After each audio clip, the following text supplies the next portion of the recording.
शुभ सायंकालम। स्टेनोवर्स with Vaishnavi में आप सभी का स्वागत है। आज की डिक्टेशन है दैनिक जागरण के एडिटोरियल से, जिसकी स्पीड है 80 वर्ड्स पर मिनट। डिक्टेशन स्टार्ट होगी 5 सेकंड बाद। स्टार्ट।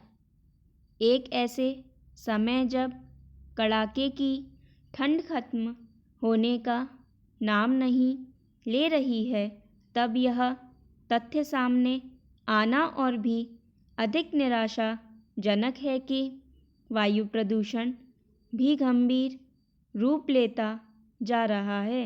हवा की गुणवत्ता में गिरावट केवल दिल्ली और आसपास ही देखने को नहीं मिल रही है, बल्कि वह उत्तर भारत के अनेक शहरों में भी दिख रही है। फिलहाल उस पर लगाम लगने के कोई आसार नहीं हैं। दिल्ली में वायु प्रदूषण के गंभीर श्रेणी में पहुंचने पर BS3 पेट्रोल और BS4 डीजल वाहनों पर रोक लगाई गई है, लेकिन इसमें संदेह है कि इससे बात बनेगी। इसका कारण यह है कि हवा के विषाक्त होने के लिए अन्य अनेक कारण भी जिम्मेदार हैं, और इनमें से प्रमुख है सर्दियों से बचने के लिए कोयला, लकड़ी, उपलों के साथ कचरे को भी जलाया जाना। भले ही कचरा जलाने पर रोक हो, लेकिन उस पर कोई अंकुश नहीं है। वर्तमान स्थितियों में उस पर अंकुश लगाना संभव भी नहीं दिखता। जब निर्धन लोगों को ठंड से बचाने के लिए स्वयं प्रशासन अलाव जलवाता हो, तब यह संभव नहीं कि वह लोगों को लकड़ी, कोयले के साथ कचरा जलाने से रोक सके। भारत एक गरीब देश है और फिलहाल यह कल्पना नहीं की जा सकती कि निर्धन लोग ठंड से बचने के लिए हीटर आदि का इस्तेमाल कर सकें। यह ठीक नहीं कि उत्तर भारत का एक बड़ा क्षेत्र कुछ महीनों को छोड़कर पूरे वर्ष वायु प्रदूषण की चपेट में रहता है।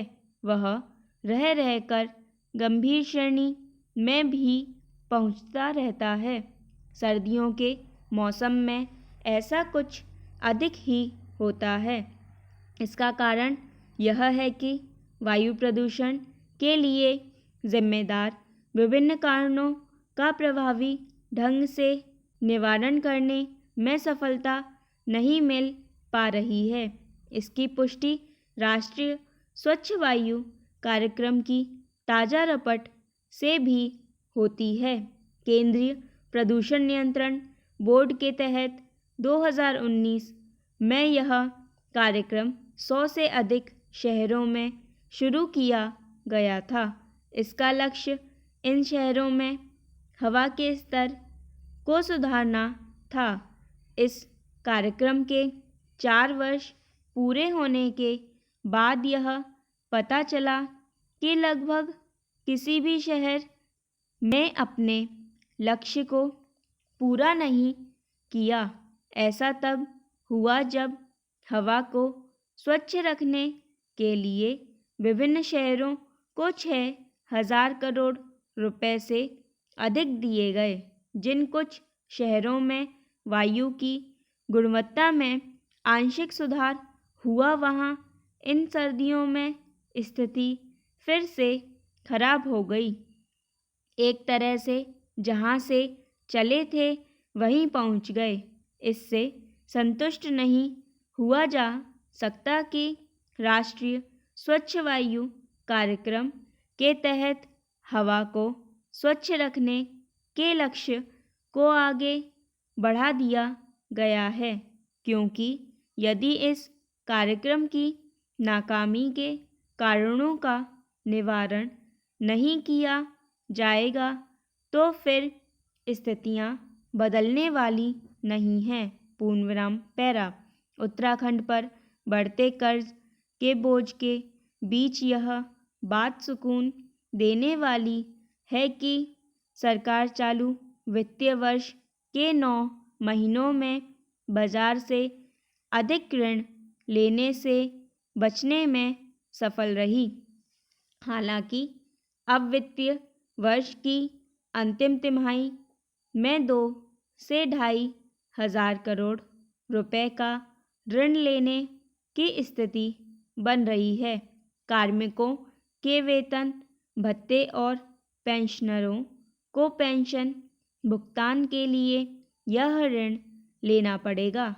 इसके बावजूद यह कहना गलत नहीं होगा कि सरकार ने वित्तीय प्रबंधन के मामले में सतर्क और सधे हुए कदम बढ़ाए हैं। उत्तराखंड को जब से 15वें वित्त आयोग की संस्तुतियों के अनुसार राजस्व घाटा अनुदान मिलने लगा है, तब से बाजार ऋण पर राज्य की निर्भरता में कमी आई है। मौजूदा वित्तीय वर्ष में हर महीने प्रदेश को राजस्व घाटा अनुदान के रूप में 594.75 करोड़ की राशि मिल रही है। परिणाम स्वरूप प्रदेश को इस वित्तीय वर्ष में मात्र 500 करोड़ का ऋण ही बाजार से लेना पड़ा है। दरअसल केंद्र सरकार से प्रदेश को जीएसटी की प्रतिपूर्ति के रूप में मिलने वाली धनराशि 30 जून के बाद बंद कर दी गई है। इसके बाद प्रदेश को अपने स्रोतों से जीएसटी से होने वाली आय बढ़ाने के लिए हाथ पांव मारने पड़ रहे हैं। प्रदेश पर प्रत्येक वर्ष ऋण का बोझ बढ़ रहा है।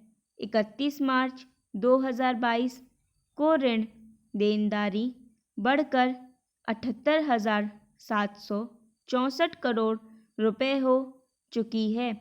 ऋण के बढ़ते बोझ को देखते हुए प्रदेश सरकार को आय के संसाधन बढ़ाने की तरफ गंभीरता से ध्यान देना होगा।